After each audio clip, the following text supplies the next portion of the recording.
అందమైన చర్మ సౌందర్యం మీ సొంతం. Second aqua radiance deep cleansing gel. Meesala Gurappa అనే ఓ పాస్టర్ పాడిన పాట కోయారే కోయ్ కోయ్ కోయా బామారే సందమామ. ఆయన పాడిన పాట ఎంత వైరల్ అయిందో ఆయన ఇంటర్వ్యూ, ఆయన చెప్పిన మాటలు కూడా ఇప్పుడు అనేక విమర్శలను ఎదుర్కొంటున్నాయి. ఇలాంటి వాళ్ళ గురించి కూడా మేము మాట్లాడాల్సి వస్తూ ఉంది. హిందూ మతం నుంచి 40,000 మంది అన్య మతంలోకి వెళ్ళడాన్ని మనం ఎలా చూడాలి? ఈ రోజున మీసాల గుర్రప్ప అనేవాడు ఒక ఐటెం. వినేవాడు విశ్వాస అయితే చెప్పేవాడు. రీసెంట్గా చూస్తే బ్రహ్మానందం గారు ఆయన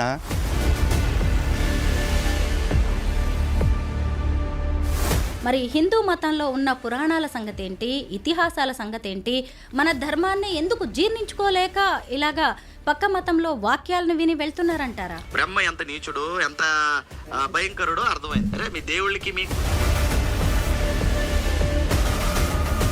దేవుళ్ళు తానండి వెళ్ళి, ఒరే బ్రహ్మ ఇదేం పండ్రని అడగండి వెళ్ళి. రాముడికి తండ్రి భూతమా గుర్రమా? అంజనాదేవి భర్త ఎవరంటే కేసరి. వాయుపుత్రుడైనా సరే లేక శివుడి వీర్యం వల్ల రెండిట్లో ఎట్ట పుట్టినా సరే ఇది వ్యభిచారమే. ఇది అక్రమ సంబంధాల పుట్టిన పుట్టుక. వీళ్ళు ఎంత అరాచకంగా హిందూ దేవుళ్ళని నిత్యం దూషిస్తూ ఉన్నారు. అసలు వీళ్ళకున్న అర్హతలేంటి? ఇప్పుడు అలాంటి క్వశ్చన్స్ బైబిల్లో మాకు బోల్డ్ ఉన్నాయండి. యేసు అనేవాడు ఎవరికి పుట్టాడు? ఇంతమందితో తిరిగి కనిందని చెప్పబడుతున్న మరి యేసుకు చరిత్ర పెట్టుకుని యేసుని దేవుడు అనుకుంటున్నారు. ఈ పాస్టర్లు అందరూ కూడా ఆధ్యాత్మిక హంతకులు. ఏడుకొండలవాడు కొలువై ఉన్న తిరుమలలో కూడా అన్యమత ప్రచారం జరుగుతోంది. అక్కడికి వెళ్ళి కూడా హిందువులను మతం మార్చాలి అనే ఆలోచన ఎందుకు వస్తుంది వీళ్ళకి? అశుద్ధం తినే పందికి కూడా కొన్ని లిమిటేషన్స్ ఉంటాయి. పైకి వీళ్ళందరూ ఏం చెప్తారు? వ్యభిచారం చేయరాదు అంటాడు. ఏ విచారం చేస్తున్న పాస్టర్ల లిస్ట్ ఎంత చూపిస్తాను.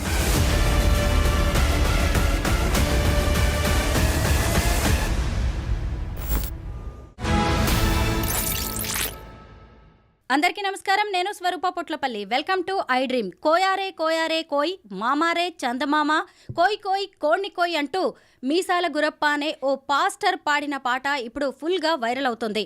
తన చేతులతో తానే సొంతంగా 40,000 మందికి బాప్టిజం ఇచ్చానని ఆయన ఓ ఇంటర్వ్యూలో పేర్కొన్నారు. ప్రస్తుతం నాతో పాటు హిందూ జనశక్తి వ్యవస్థాపకులు లలిత్ కుమార్ గారు ఉన్నారు. అసలు హిందూ మతంలో ఎక్కువగా మత మార్పిళ్లు ఎందుకు జరుగుతున్నాయి? సనాతన ధర్మం పేరుతో అఘోరి లాంటి వాళ్ళు ఎందుకు సీన్లోకి వస్తున్నారు? మన మతాన్ని మనం కాపాడుకోవడానికి ప్రత్యేకంగా ఉద్యమాలు ఎందుకు చేయాల్సి వస్తుంది? హిందూ ధర్మ పరిరక్షణ కోసం ముందుకెళ్తున్న వారు కేసుల్ని కూడా ఎదుర్కోవాల్సిన పరిస్థితులు ఎందుకు వచ్చాయి? ప్రస్తుతం నాతో పాటు ఉన్న లలిత్ కుమార్ గారిని అడిగి అనేక విషయాలు తెలుసుకుందాం. నమస్తే లలిత్ గారు. నమస్కారం అండి. ముందుగా ఈ మీసాల గురప్ప గారితో మనం మాట్లాడదాం. ఆయనతో ఈ ఇంటర్వ్యూని స్టార్ట్ చేద్దాం. ఎందుకు అంటే ఆయన పాడిన పాట ఎంత వైరల్ అయిందో ఆయన ఇంటర్వ్యూ, ఆయన చెప్పిన మాటలు కూడా ఇప్పుడు అనేక విమర్శలను ఎదుర్కొంటున్నాయి. సొంత మతస్థులే, అనేక మంది ఎవాంజలిస్టులు కూడా ఆయన చేసిన కొన్ని చెప్పిన విషయాలను, అంటే నేను చిన్నప్పుడు విషం తాగాను దానికి విరుగుడు అని ఆయన మాట్లాడిన మాటలను కూడా తప్పుపడుతున్నారు. ఇతని మీద మీ అభిప్రాయం ఏంటి? ముందుగా ఐ డ్రీమ్ ప్రేక్షకులందరికీ నమస్కారం అండి. ఏం చేస్తామండి, ఒక్కొక్కసారి మా దౌర్భాగ్యం అట్లా కాలిపోతూ ఉంటుంది. స్వామి చెప్తారు కదా, మంత్రసంతానం వచ్చింది ఒప్పుకున్న తర్వాత ఏదొచ్చినా పట్టాలని. ఇప్పుడు మా కర్మ కూడా ఇదే. ఇలాంటి వాళ్ళ గురించి కూడా మేము మాట్లాడాల్సి వస్తూ ఉంది. మేము ఇంకా దానికి ఏముంటుంది, మీరు ఏదైనా ప్రశ్న అడిగితే దానికి సమాధానం చెప్పాలి. కాబట్టి ఖచ్చితంగా ఇలాంటి వాడి గురించి కూడా చెప్తాం. అయితే మనం ముందుగా మత మార్పిళ్ల గురించి మాట్లాడుకుందాం లలిత్ గారు. ఎందుకంటే ఆయన ఒక ఇంటర్వ్యూలో స్వయంగా చెప్పారు, నేను ఆంధ్ర తెలంగాణతో పాటు ఇతర రాష్ట్రాల్లో కలిపి 40,000 మందికి బాప్టిజం ఇచ్చాను, మత మార్పిడి చేశాను అని. దీని మీద మీరేమంటారు? అసలు ఒక హిందూ మతం నుంచి 40,000 మంది అన్య మతంలోకి వెళ్ళడాన్ని మనం ఎలా చూడాలి? ఖచ్చితంగా ఇది ప్రతి ఒక్కళ్ళు ఆలోచించాల్సిందండి. ఎందుకంటే ఈ రోజున మీసాల గుర్రప్ప అనేవాడు ఒక ఐటెం క్రైస్తవ్యంలో. ఇలాంటి ఐటెంలు చాలామంది ఉన్నారు. కాసేపు ఈడు మాట్లాడిన మాట తీసుకుందాం. ఏమంటున్నాడు? చిన్నప్పుడు నాకు 13 రకాలు 20 రకాల పాములు విషం పెట్టి పెంచారు. నేను ఒక మొత్తం 13 ఏళ్ళు వచ్చేదాకా అసలు స్నానమే చేయలేదు, మొత్తం విషపు మనిషిగా మారిపోయాను, నేను ఎవరినైనా కొరికితే చచ్చిపోతారు అని చెప్పేసి చెప్తా ఉన్నాడు. ప్రపంచంలో ఎవరినైనా సరే ఇంకొక ఎగ్జాంపుల్గా తీసుకుని ఓ 13 సంవత్సరాలు వాడికి విషం పెట్టి వాడు విషపు మనిషిగా మారతాడా లేదా అని చెప్పేసి ఎవరన్నా సైంటిస్టులను ప్రయోగం చేసి వదలమనండి. ఎందుకంటే క్రైస్తవుడికి ఎట్లాగో లాజిక్ అవసరంలా, వాడు మత ప్రచారం చేసుకోవటానికి, మత మార్పిడి చేసుకోవటానికి ఏ కట్టుకథైనా చెప్తాడు. ఇన్ఫ్యాక్ట్ పున్నమి నాగు స్టోరీ నాదే, చిరంజీవి గారిని పెట్టి తీశారని చెప్పి అన్నాడు. కానీ దాని మాతృక ఏంటి అంటే కన్నడ సినిమా అది. ఆ కన్నడలో వచ్చిన ఒరిజినల్ వర్షన్ని తెలుగు రైట్స్ కొనుక్కుని తెలుగులో మళ్ళీ రీమేక్ చేశారు ఆ రోజుల్లో. దాన్ని పట్టుకుని ఇది నా స్టోరీ అంటారు. అంటే ఈడెక్కడో భద్రాచలం అడవుల్లో ఉంటే కన్నడ వాళ్ళు వచ్చి వీడి మీద రీసెర్చ్ చేసి సినిమా తీస్తారు తెలుగు వాళ్ళ కంటే ముందు. ఆ తర్వాత తెలుగు వాళ్ళు రైట్స్ కొనుక్కుని తీశారు. ఎవరిని పిచ్చోని చేస్తారు?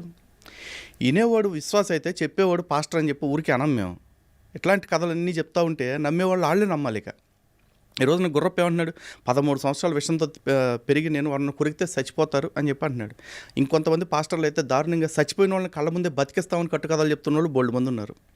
ఇవన్నీ కట్టుకథలు రా అని మాలాంటి వాళ్ళు చెప్తా ఉంటే కూడా ఇంకా ఆ గొర్రెల్ని నమ్ముతున్న అమాయకులు చాలామంది ఉన్నారు. కాబట్టి అలాంటి వాళ్ళ మాటలు నమ్మి మోసపోతున్న వాళ్ళు, మతం మారుతున్న వాళ్ళకి కొదవేం లేదు. కానీ హిందువులే ఎందుకు ఎక్కువగా మతం మారుతున్నారు అని క్వశ్చన్ అడిగారు చూసారా? అది నిజంగా ఒక్కసారి మనం పునరాలోచన చేసుకోవాలండి. చరిత్ర చూడండి. ఈ క్రైస్తవ మతం అనేది ఇజ్రాయెల్ అనే ఒక చిన్న దేశంలో ఈ రోజుకి కూడా 80-90 లక్షల జనాభా ఉంటే అందులో కేవలం 2% మాత్రమే క్రైస్తవులు టిల్ డేట్. అలాంటి దేశంలో, అక్కడ పుట్టిన దేశంలో 2% నుంచి కనీసం 20%కి రావడానికి వీలు పడక చతికిలబడి అక్కడ చర్చిల్లో కూర్చుంటున్న క్రైస్తవ్యం ప్రపంచంలోని 150 పైచిలకు దేశాల్లో అధికారిక మతంగా ఉంది. అంటే మెజారిటీ మతంగా ఉంది. ఎలా పెరిగిందంటారు మరి? ఇలాంటి కట్టుకథలు, ఇలాంటి మాయమాటలు, ఇలాంటి తప్పుడు సాక్ష్యాలు చెప్పడం. ఇది కుదరని చోట కొన్ని చోట్ల కత్తితోటి, కొన్ని చోట్ల సుత్తితోటి, అంటే బైబిల్లో ఉన్న మాటలతోటి మత మార్పిడి చేసుకుంటూ వెళ్ళారు. ఇన్ని ప్రపంచంలో 150 దేశాలు క్రైస్తవ్యంలోకి మారిపోయిన తర్వాత ఈ రోజుకి కూడా భారతదేశంలో హిందుత్వమే ఇంకా మెజారిటీగా ఉంది. అంటే ఇక్కడ హిందువుల్లో ఆధ్యాత్మిక మూలాలు ఎంత స్ట్రాంగ్గా ఉన్నాయి, హిందుత్వం పట్ల ఎంత బలమైన విశ్వాసం ఉందో ఆలోచించండి. ఇక్కడే చాలా తక్కువగా మత మార్పులు ఉన్నాయి. అందుకే వీళ్ళు గత 200 సంవత్సరాల నుంచి పాటించిన పద్ధతులు ఏవైతే ఉన్నాయో అవన్నీ పక్కన పెట్టి ఇప్పుడు కొత్త ట్రెండ్లోకి వచ్చారు ఈ 70 ఏళ్ళ నుంచి. అదేంటి? ప్రభుత్వాధినేతల్ని గుప్పెట్లో పెట్టుకొని, అది రాష్ట్రంలో కావచ్చు, కేంద్రంలో కావచ్చు, పెట్టుకొని పాఠ్యాంశాల ద్వారా హిందుత్వం పట్ల విషం కక్కేలా చేయటం. ఇంకా కొన్ని ప్రజా సంఘాల ముసుగులో ఉండే దగా సంఘాలు చాలా ఉన్నాయి. వాళ్ళు రకరకాల నినాదాలతో వస్తారు. ఒకడు చోటా భీమ్ అంటాడు, ఇంకోటి ఏదో మీమ్ అంటాడు, వస్తాడు. వచ్చి వాళ్ళు ఏం చేస్తారు? సనాతన ధర్మంలో కుల వివక్ష ఉంది, సనాతన ధర్మంలో స్త్రీల పట్ల వివక్ష ఉంది అని చెప్పేసి మాట్లాడతాడు.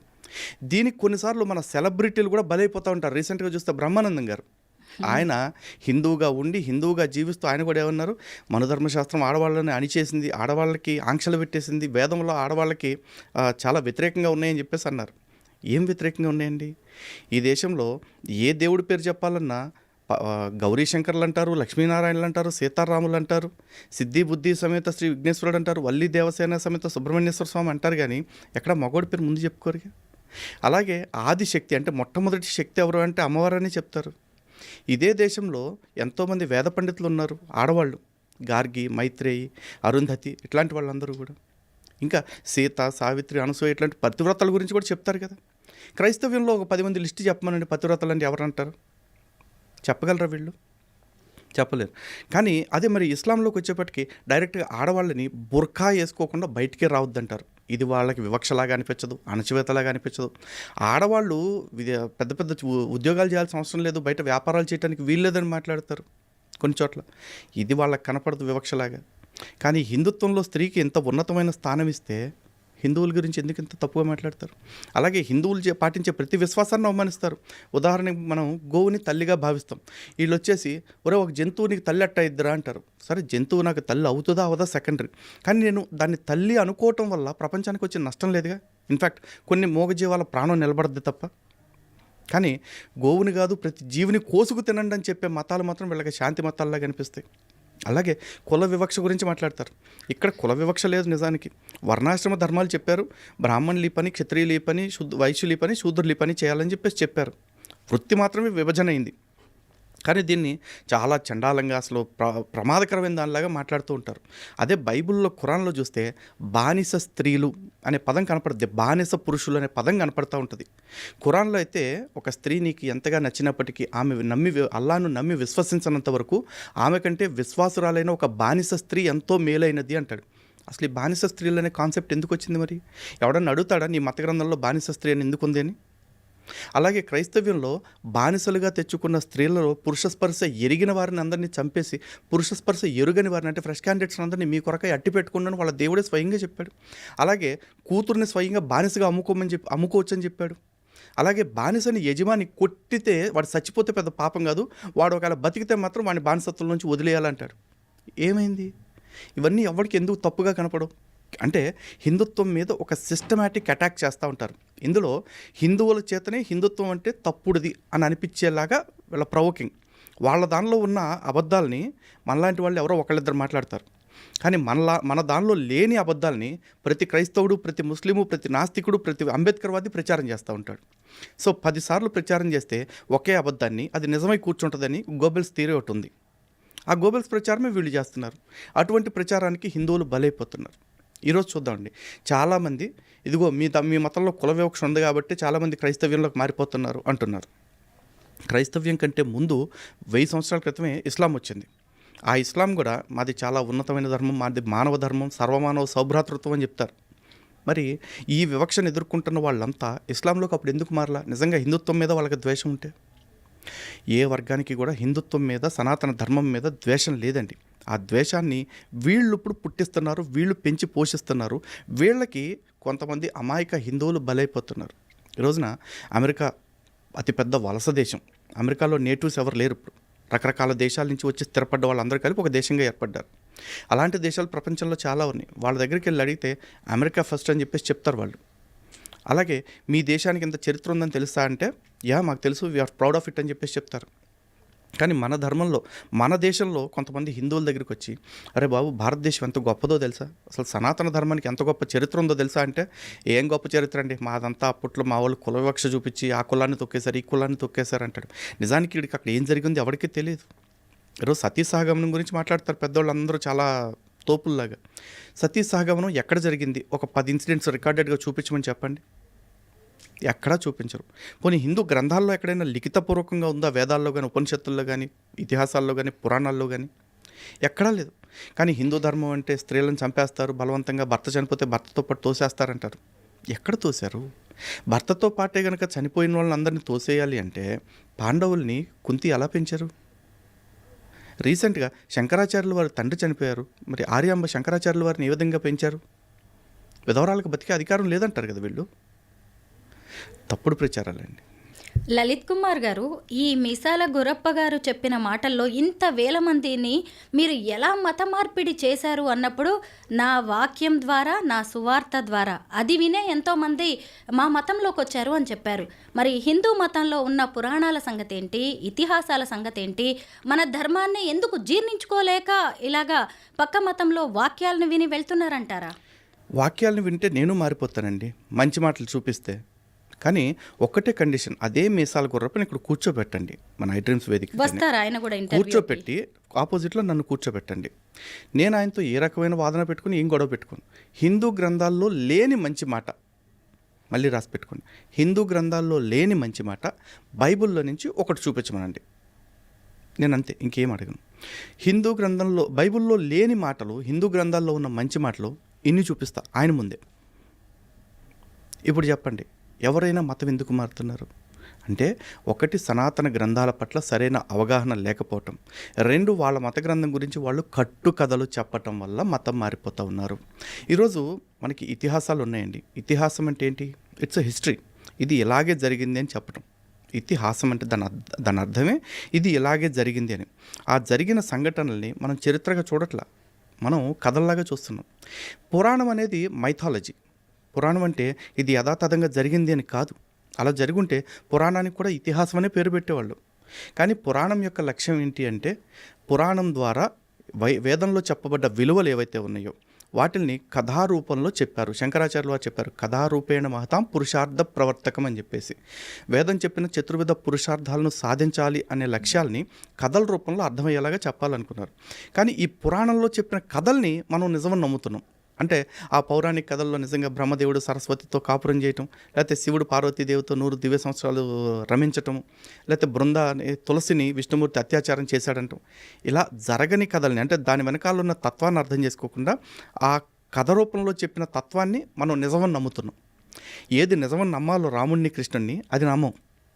ఏది నిజం కాదో మనకి విలువలు నేర్పడం కోసం దేవుళ్ళ పేర్లతో కథ రూపంలో చెప్పారో దాన్ని నిజమని ప్రచారం చేస్తూ ఉంటారు, మనం నమ్ముతూ ఉంటాం. దీని కారణంగా ఎక్కువ మంది అమాయక హిందువులు మోసపోతూ ఉన్నారు. సో ఈ వ్యత్యాసాన్ని వాళ్ళకి అర్థమయ్యేలాగా చెప్పటానికి ఒక వ్యవస్థ ఏర్పడాలి. దురదృష్టవశాత్తు మనకున్న ప్రవచనకర్తల్లో అత్యధికులు పురాణాన్ని పురాణంలాగే చెప్తున్నారు తప్ప పురాణం వెనుక ఉన్న తత్వం ఏంటి, దాని తర్కం ఏంటి, దాని యొక్క వాస్తవికత ఏంటి అనేది చెప్పే ప్రయత్నం చేయట్లేదు. ఇది మాట కొంతమంది నొప్పించవచ్చు.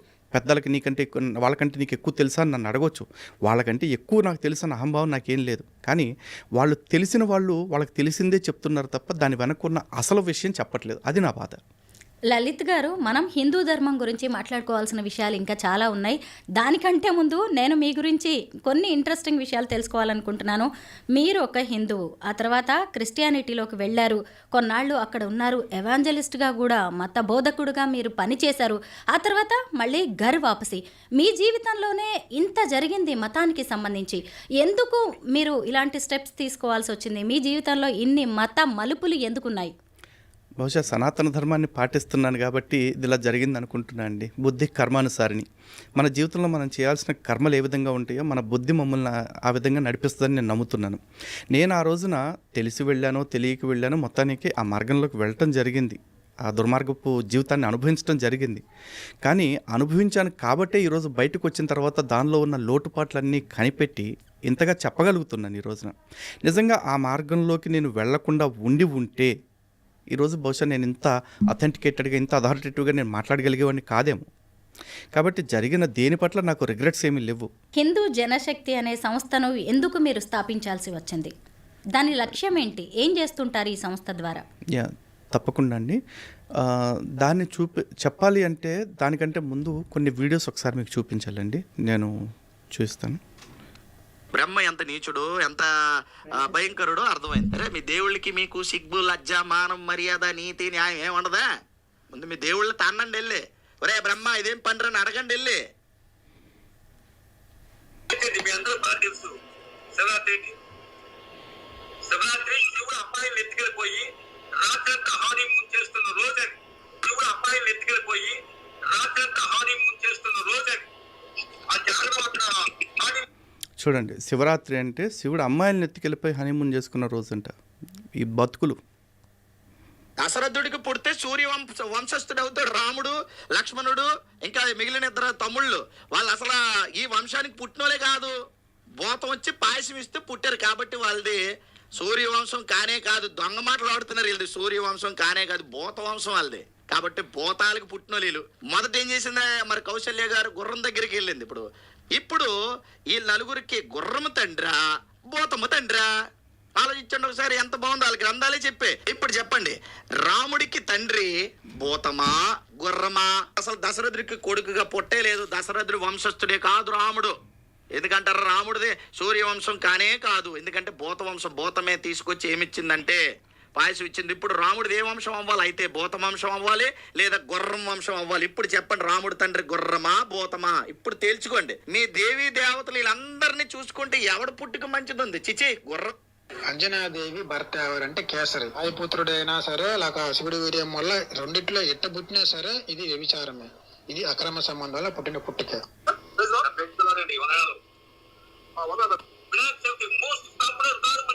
వినాయకుడు అందరూ నమ్ముతారు.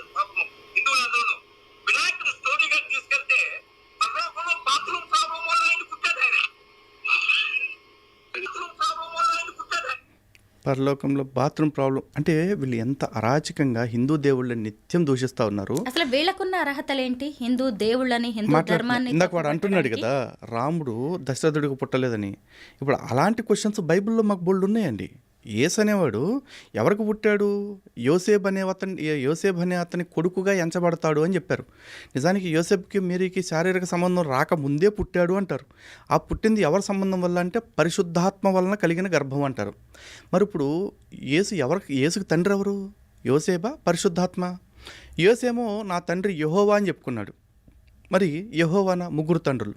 కానీ చరిత్ర ఏం చెప్తుంది? తాల్ముడ్ ప్రకారం చూసుకుంటే రోమన్ సైనికుడు ప్యాంతర్ అనేవాడితో పడుకొని మేరీ అనే ఆమె యేసుని కనిందని చెప్పేసి ఒక ఇది ఉంది థియరీ.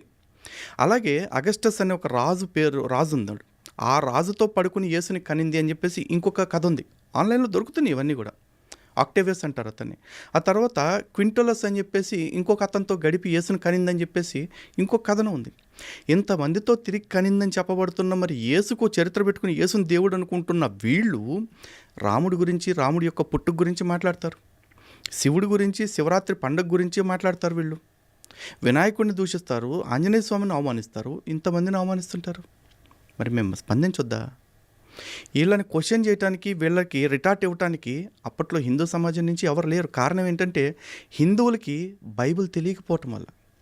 ఎందుకంటే ఒక ప్రపంచ ప్రఖ్యాతిగాంచిన ఒక నానుడు ఉందండి. ఎవరైతే బైబిల్ పట్టుకుని తిరుగుతాడో వాడు విశ్వాస అవుతాడు. ఎవడైతే బైబిల్ ప్రచారం చేస్తూ ఉంటాడో వాడు పాస్టర్ అవుతాడు. ఎవడైతే బైబిల్ చదువుతాడో వాడు ఎక్స్ క్రిస్టియన్ అవుతాడు.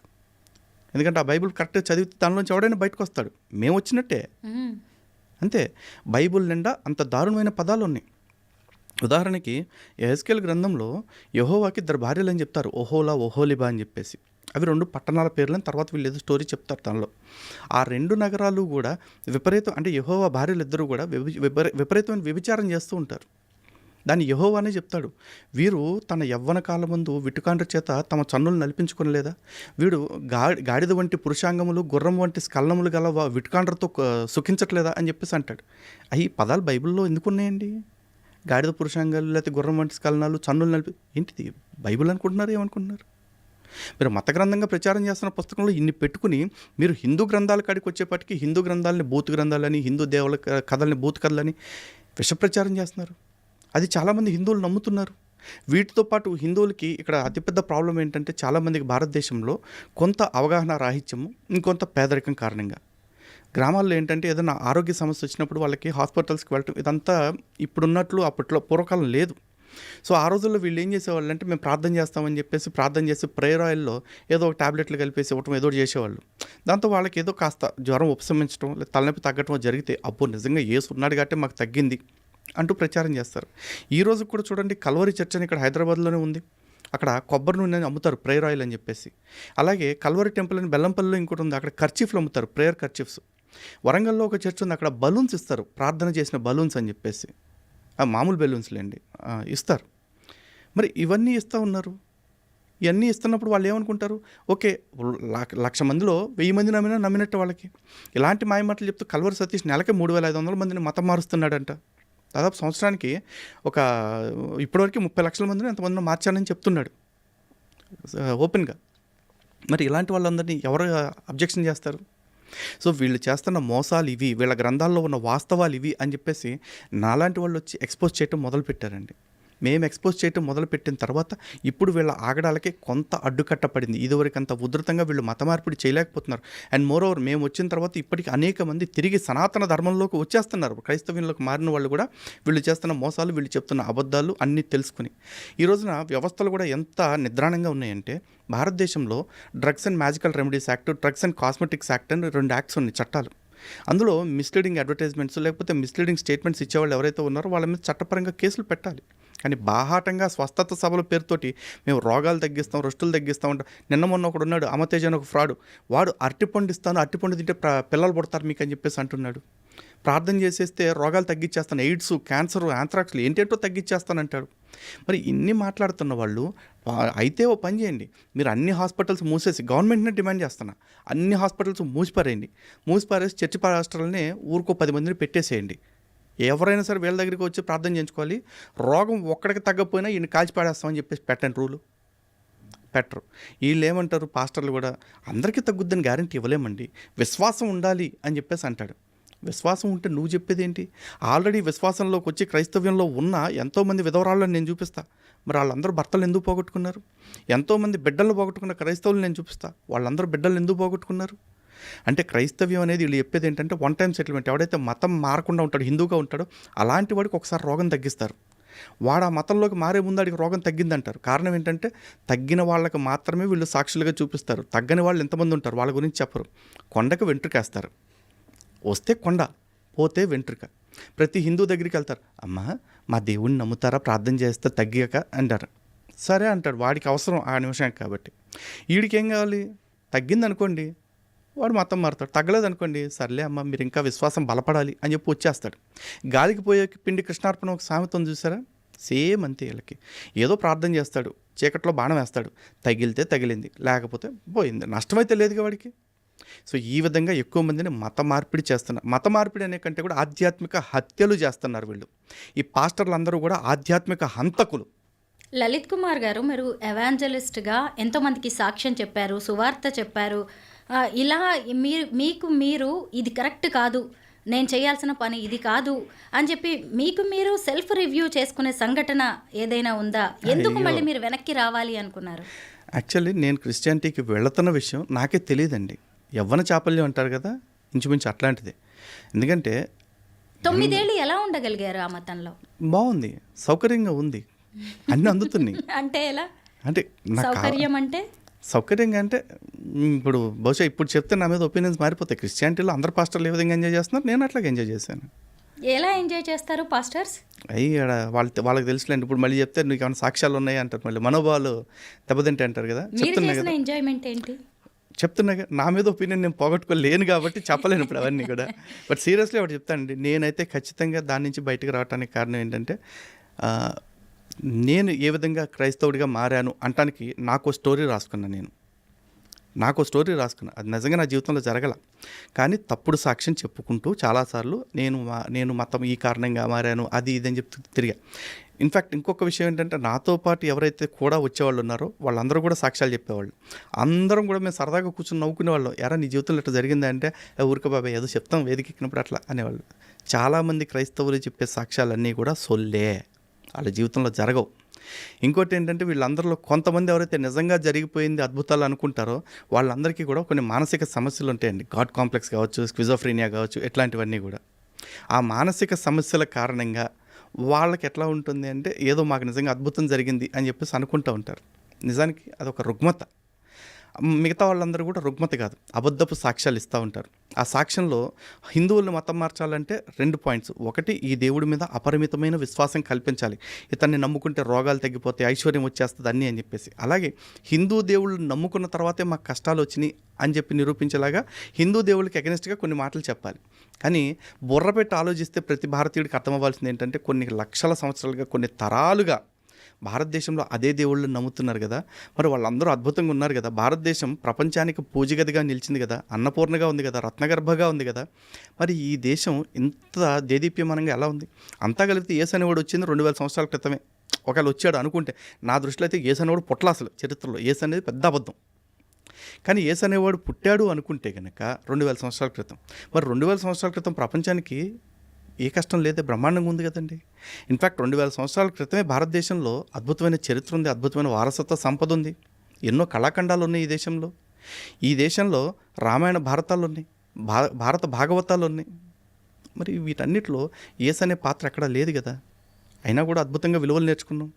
ఈ దేశంలో పతివ్రతలు ఉన్నారు, సీత, సావిత్రి, అనసూయ, అరుంధతి లాంటి పేర్లు చెప్పుకుంటూ వెళ్తే లక్షల్లో ఉంటారు. అలాగే బాలభక్తులు ఉన్నారు, నచికేతుడు కావచ్చు, ప్రహ్లాదుడు కావచ్చు, ధ్రువుడు కావచ్చు, ఉత్తానపాదుడు కావచ్చు, వీళ్ళందరూ కూడా ధ్రువుడు కావచ్చు, మార్కండేయుడు కావచ్చు, వీళ్ళందరూ కూడా చిన్న వయసులోనే జ్ఞానం లేని వాళ్ళు ఉన్నారు. బోల్డ్ అంతమంది ఋషులు ఉన్నారు, వశిష్ఠుడు, వ్యాసుడు, అంగీరసుడు, గౌతముడు, విశ్వామిత్రుడు. వీళ్ళెవరికి యేసు అనే పేరు కూడా తెలియదు, బైబిల్ ముఖం కూడా తెలియదు. వీళ్ళందరికీ జ్ఞానం ఎక్కడి నుంచి వచ్చింది మరి? లలిత్ గారు, చాలామంది సినీ స్టార్స్ కూడా హిందూ మతాన్ని వదిలేస్తూ ఉన్నారు. ఫర్ ఎగ్జాంపుల్ మనం కొంతమందిని మాట్లాడుకోవచ్చు. ముఖ్యంగా జయసుధ గారు, ఆ తర్వాత దివ్యవాణి గారు కావచ్చు, నగ్మ, అలాగే ఆనంద్ హీరో రాజా గారు, ఆయనైతే ఇంకా పాస్టర్. ఇలా ఎందుకంటే జనం ఫాలో అవుతూ ఉంటారు సినీ స్టార్స్ని, వాళ్ళని ఒక ఐకాన్స్గా చూస్తారు. మతం విషయంలో కూడా ఇలా సినిమా వాళ్ళ ఎఫెక్ట్ ఉంటుందంటారా?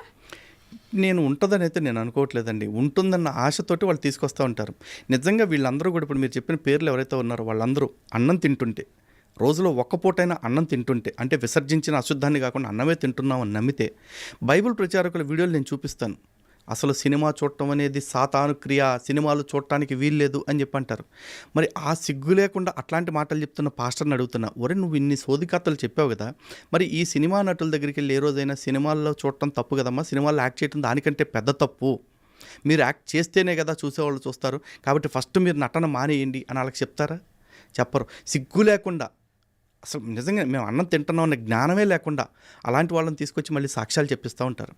ఇలా సాక్ష్యాలు చెప్పే వాళ్ళందరి గురించి ఒకటే మాట చెప్తున్నా, సినిమా యాక్టర్లు అంటే కొంచెం సెలబ్రిటీలు అంటారు కదా, సెలబ్రిటీలు అంటే ఎక్కువ మందికి తెలిసిన వాళ్ళు లేదా అందరికీ తెలిసిన వాళ్ళు, అంతేగాని అన్నీ తెలిసిన వాళ్ళు కాదు వాళ్ళు. ఏమి వాళ్ళు మతం మారినంత మాత్రాన మనం మారాల్సిన ఏం లేదు. వాడు కాలు కోసుకున్నాడని మనం కంఠం కోసుకోవాల్సిన అవసరం అంతకంటే లేదు. దివ్యవాణి మారారు, జయసుధ మారారు, లేకపోతే ఇంకెవడో మారాడు, గోచిగడికి మారాడు, గన్నయ్యగడి మారాడంటే మారుతారు. ఎవడు ప్రాబ్లమ్స్ ఆడికి. మోసపోవటానికి ఏమైనా పారామీటర్స్ ఉంటాయా అండి? వీడు మోసపోవాలి, వీడు మోసపోకూడదని చెప్పేసి వాళ్ళు మోసపోయి ఉండొచ్చు, లేదా బహుశా వాళ్ళ ప్రలోభపడి ఉండొచ్చు, దేనైనా అవసరాలకి ఆశపడి ఉండొచ్చు. అరే ఈ మతంలోకి పోతే నాకు ఇన్ని డబ్బులు వస్తాయని నమ్ముండొచ్చు. అక్కడ సుఖపడుతున్నారేమో ఎవరికి తెలుసు, తెలియదు కదా. వాళ్ళు మారారు కాబట్టి ఇంకెవరో మారతారని నేనైతే అనుకోవట్లేదండి. కలియుగ వైకుంఠం తిరుపతి, ఏడుకొండలవాడు కొలువై ఉన్న తిరుమలలో కూడా అన్యమత ప్రచారం జరుగుతోంది. అక్కడికి వెళ్ళి కూడా హిందువులను మతం మార్చాలి అనే ఆలోచన ఎందుకు వస్తుంది వీళ్ళకి? వీళ్ళకి అది ఇది అని లేదండి. శ్రీశ్రీ గారి కవిత్వం ఏదో చెప్తారు కదా, కుక్క పిల్ల అగ్గిపుల్ల కాదేది కవితకి అనర్హం అని చెప్పేసి. వీళ్ళకి అదేం లేదు. వీళ్ళు అన్ని చోట్ల మతం మార్చడం కోసమే బతుకుతూ ఉంటారు. ఇప్పుడు ఏదో అశుద్ధం తినే పందికి కూడా కొన్ని లిమిటేషన్స్ ఉంటాయేమో బహుశా. వీళ్ళకి అటువంటి లిమిటేషన్స్ ఏమీ ఉండవు. ఏమన్నంటే అచ్చోసిన ఆంబోతుల్లాగా ఏమంటారు, మాకు భారత రాజ్యాంగం హక్కు ఇచ్చింది, ఆర్టికల్ 25 మాకు స్వేచ్ఛ ఇచ్చింది అంట. ఆర్టికల్ 25 నీకు ఎంతవరకు స్వేచ్ఛ ఇచ్చింది? నీ చేతికర్ర నా ముక్కుని తాకనంతవరకే నీకు స్వేచ్ఛనిచ్చింది. నీ మతాన్ని గురించి చెప్పుకోవటానికి మాత్రమే నీకు స్వేచ్ఛనిచ్చింది. వచ్చి నా మతం గురించి దుష్ప్రచారం చేయడానికి నీకు స్వేచ్ఛనివ్వాల. కానీ మొన్న క్రిస్మస్కి కూడా వీళ్ళు కరపత్రాలు వేసుకుంటూ వచ్చారు, మనం చేసే తీర్థయాత్రలు విగ్రహారాధనలు మనకు ఫలితం ఇవ్వమ్మా అని చెప్పేసి. మా యేసుని నమ్ముకుంటేనే నీకు రక్షణ కలుగుతుంది అన్నారు. యేసుని నేను 9 ఏళ్ళు నమ్మాను, నాకు ఏం రక్షణ కలిగింది అంటే నాకు మందు అలవాటైంది, సిగరెట్ అలవాటైంది, అమ్మాయిలు అలవాటైంది, అబద్ధాలు అలవాటైంది, అన్నీ అలవాటైంది. యేసును వదిలిపెట్టేసిన తర్వాత ఈ 4 కూడా వదిలేసాను నేను. నిజంగా చర్చికి వెళ్తే ఈ సుఖాలకు అలవాటు పడి వెళ్ళాను. అక్కడికి వెళ్ళిన తర్వాత అర్థమైంది, ఓకే మనం తప్పుడు దారిలో వెళుతున్నాము. పైకి వీళ్ళందరూ ఏం చెప్తారు, వ్యభిచారం చేయరాదు అంటాడు. వ్యభిచారం చేస్తున్న పాస్టర్ల లిస్ట్ ఎంత చూపిస్తానండి. చివరికి పోపు క్రైస్తవ లోకానంతటికీ కూడా ప్రపంచ పెద్ద అని చెప్పుకుంటారు. ఆ పోపు చర్చిల్లో పసిపిల్లల మీద జరుగుతున్న లైంగిక దాడులకి బహిరంగంగా క్షమాపణ చెప్పాడు. అందులో గే సెక్స్ మగపిల్లల మీద కూడా దాడులు చేస్తున్నారు వీళ్ళు, లైంగిక దాడులు మైనర్ బాలుల మీద. మైనర్ బాలల మీద జరుగుతున్న దానికి పోప్ క్షమాపణ చెప్పాడు. ఎవడన్నా నేను మాట్లాడతాడా? తర్వాత నైజీరియాలో కుమాసి అని ఒక పాస్టర్ ఉన్నాడు. వాడు చర్చికి వచ్చిన ఆడవాళ్ళందరికీ కూడా పడుకోపెట్టి, వీడియోస్ ఉన్నాయి, మీరు పాస్టర్ కుమాసి వీడియోస్ అని కొట్టండి. నైజీరియాలో వచ్చిన ఆడవాళ్ళకి సెక్స్ పోస్చర్స్ నేర్పుతూ ఉన్నాడు. పాస్టర్ వెరోనికా అని ఒక పాస్టర్ ఉంది. ఆమె డైరెక్ట్గా తనది అనాయింటెడ్ వజైనా అని చెప్పేసి చెప్తూ, నాతో ఎవరైతే సెక్స్ చేస్తారో వాళ్ళకి వెంటనే పిల్లలు పుడతారు అని చెప్పేసి ప్రచారం చేస్తుంది. చర్చికి వచ్చే మగవాళ్ళు తనతో సెక్స్ చేయాలని. ఇవన్నీ చర్చల్లో జరుగుతుంది. కొన్నాళ్ళు హిందుత్వం నుంచి క్రిస్టియానిటీలోకి వెళ్ళారు, వెనక్కి వచ్చారు ధైర్యం చేసి. కానీ చాలామంది అక్కడికి వెళ్ళి అక్కడ ఇమ్మడలేక, హిందుత్వాన్ని ఆచరించలేక త్రిశంకు స్వర్గంలో ఉన్నట్టుగా ఉంటారు. అలా వెనక్కి రావాలనుకునే వాళ్ళకి మీరు చెప్పేదేంటి? నిజంగా నేను కూడా క్రిస్టియానిటీలోకి వెళ్ళేటప్పుడు చాలామంది అన్నారు, నువ్వు బాప్తిజం తీసుకున్నావు, బాప్తిజం తీసుకుని క్రైస్తవ్యాన్ని వదిలిపెట్టటువంటి మహాపాపం, దీనికి ప్రభువు నీకు తగిన శిక్ష వేస్తాడు అని చెప్పేసి అన్నారు. నాకు శిక్ష ఇస్తామేంటి ప్రభు? నేను 9 ఏళ్ళు దానిలో ఉన్నాను, బాప్తిజం తీసుకున్నాను, బయటకు వచ్చాను. బయటకు వచ్చి కూడా దగ్గర 10 ఏళ్ళు దాటిపోయింది. ఏంటి ఈ యేసు నన్ను ఏం చేయగలడు? నేను చెప్తున్నా, అసలు యేసు అనేవాడు ఉంటే కదా నన్ను ఏమన్నా చేయటానికి. దేవుళ్ళు అనేవాళ్ళు ప్రపంచంలో ఎంతమంది ఉండరండి. ఉండేది భగవంతుడు ఒక్కడే. ఒకవేళ నిజంగా హిందూ భగవంతుడు వేరే, క్రైస్తవులు దేవుడు వేరే, ముస్లింలకు దేవుడు వేరే ఉంటే, ఒకవేళ హిందువుల కంటే క్రైస్తవ దేవుడు గొప్పోడైతే నాకు ఒక తలకాయ ఉంటే ఆడికి 2 తలకాయలు ఉండాలి, నాకు 2 కళ్ళు ఉంటే ఆడికి 4 కళ్ళు ఉండాలి అని ఉన్నాయా? లేవుగా. అందరం ఒకటే, అందరినీ పుట్టించింది ఒకటే, అందరూ తిరిగి పోయేది ఒక్కడి దగ్గరికే. కానీ ఆ ఒక్కడు సర్వశక్తిమంతుడు. ఆ శక్తిమంతుడు ఎట్లా ఉంటాడు?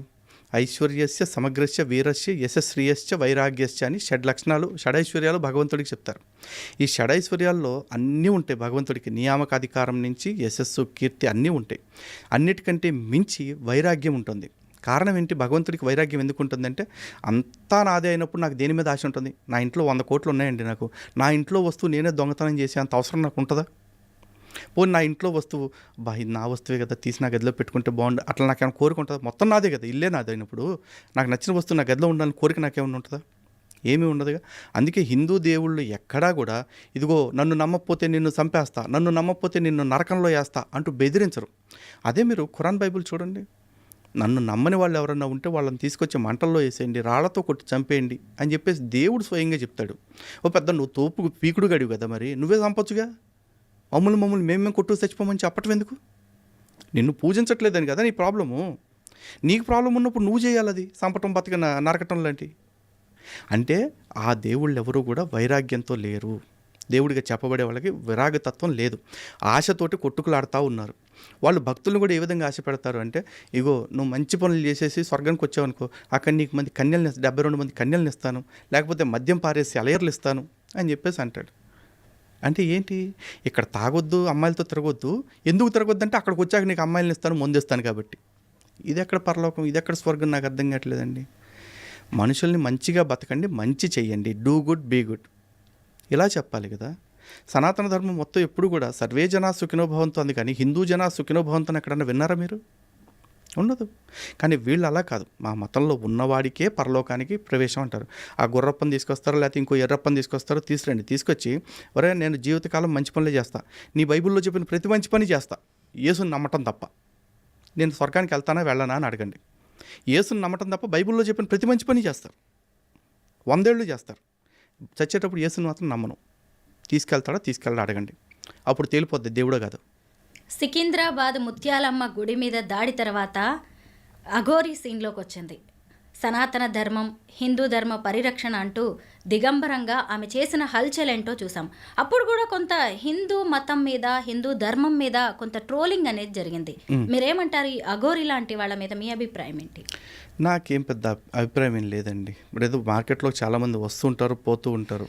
ఆవిడ వచ్చారు, ఏదో చేస్తానన్నారు, మొన్న ఏదో స్టేట్మెంట్ కూడా ఇచ్చారు కదా, నేను నరుకుతా సంపుతా అని చెప్పి అన్నారు కదా. ఆ నరికిన రోజున, చంపిన రోజున ఆవిడ గురించి మాట్లాడతాను నేనైతే నరుకుతా సంపుతా నేను స్టేట్మెంట్లు ఇవ్వను, నరకమని చంపమని చెప్పను. ఎందుకంటే ఈ దేశంలో ఏది జరుగుద్ది ఏది జరగదు అనే దాని మీద కనీస అవగాహన నాకుంది. నాకు హిందుత్వాన్ని కాపాడుకోవటం అంటే హిందువులను కూడా కాపాడుకుంటూ వెళ్ళాలి. కాబట్టి నేను రెచ్చగొట్టే స్టేట్మెంట్ల కంటే కూడా ప్రాక్టికాలిటీకి ఎక్కువ ప్రయారిటీ ఇస్తాను.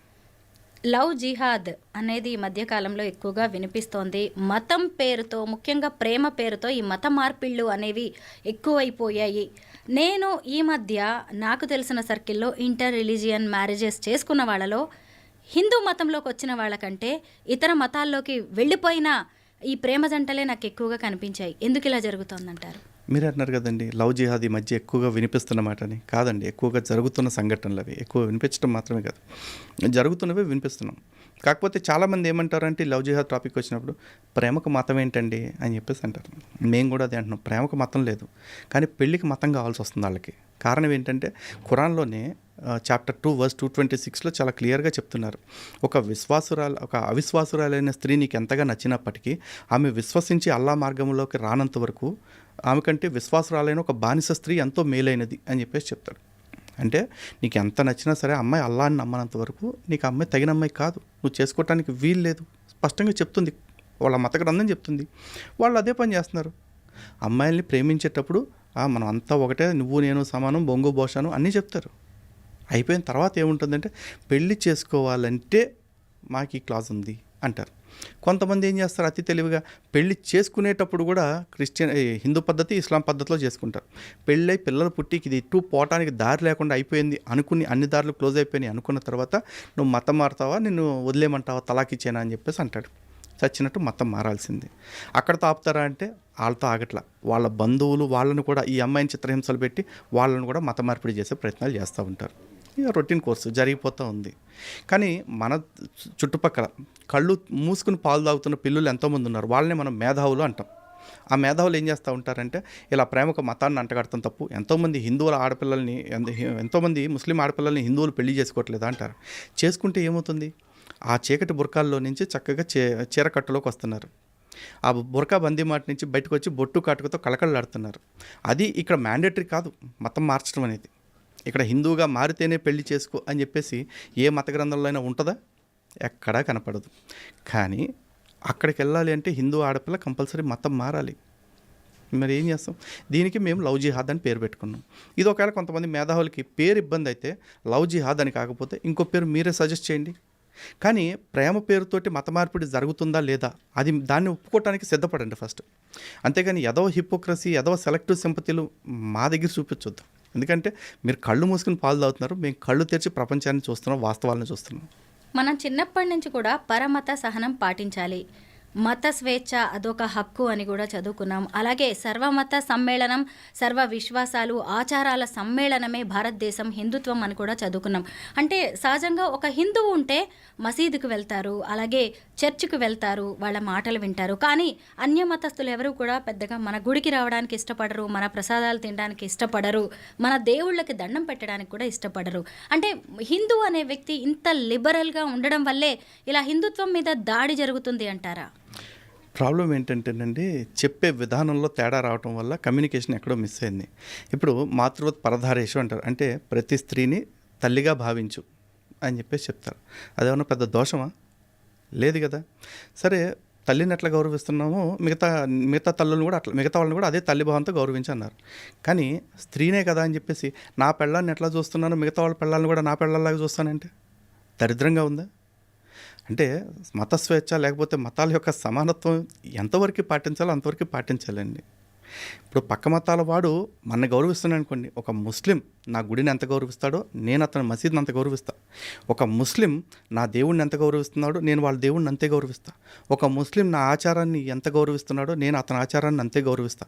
కానీ నా ఆచారాన్ని, నా దేవుడిని, నా దేవాలయాన్ని పదే పదే కించపరుస్తూ నువ్వు మాత్రం నా మతాన్ని గౌరవించు అంటే నేను గౌరవించను. కానీ నువ్వు నా దేవుణ్ణి తిడుతూ తిరిగి నేను నీ దేవుణ్ణి తిట్టినప్పుడు మాత్రం సర్తన్సే జుదా నీ పేక్ కోసేస్తానంటే కోసేయి. ఈ దేశంలో అవమానంతో బతకటం కంటే ఆత్మగౌరవంతో చచ్చిపోవటం నాకు సుఖం అనిపిస్తుంది. Thank you so much Lalit గారు. హిందూ మత పరిరక్షణకు మీలాంటి వాళ్ళు ముందుకు వెళ్తున్న తీరు ఎంతో అభినందనీయం. Thank you so much. ధన్యవాదాలండి.